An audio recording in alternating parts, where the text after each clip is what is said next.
ഈശോ മിശിഹായ്ക്ക് സ്തുതിയായിരിക്കട്ടെ. പ്രിയപ്പെട്ട കുഞ്ഞുമക്കളെ, നിങ്ങൾക്ക് ഓരോരുത്തർക്കും കൂട്ടുകാരില്ലേ? ഒരു കൂട്ടുകാരനോ കൂട്ടുകാരിയോ പോലും ഇല്ലാത്ത ആരും തന്നെ ഇല്ല അല്ലേ? ആ ഫ്രണ്ട് നമ്മുടെ കൂടെ സംസാരിക്കും, കളിക്കും, പഠിക്കും, അങ്ങനെ എല്ലാത്തിനും നമ്മുടെ കൂടെ ഉണ്ടാവും. അതുപോലുള്ള നല്ലൊരു കൂട്ടുകാരനാണ് നമ്മുടെ ഈശോ.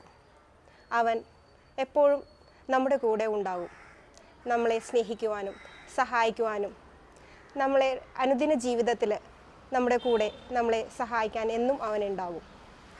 ആ നല്ല കൂട്ടുകാരനെ കൂടെ കൂട്ടുവാൻ ഉള്ള ഒരു നല്ല ശീലം നിങ്ങളുമായി പങ്കുവയ്ക്കാനാണ് ഇന്ന് ഞാൻ ആഗ്രഹിക്കുന്നത്. നാം രാവിലെ ഉറക്കമുണർന്ന ഉടനെ അല്ലെങ്കിൽ സ്കൂളിലേക്കോ പുറത്തേക്കോ പോകുന്നതിന് മുൻപായി പ്രാർത്ഥിക്കാറുണ്ടല്ലേ? അപ്പോൾ നമ്മുടെ വീട്ടിലെ സുവിശേഷ പെട്ടിയിൽ നിന്നോ വചനപുസ്തകത്തിൽ നിന്നോ ഒരു വചനം എടുത്ത് വായിക്കുക. ആ ദിവസം മുഴുവൻ ആ വചനം ഇടയ്ക്കിടെ ധ്യാനിക്കുക.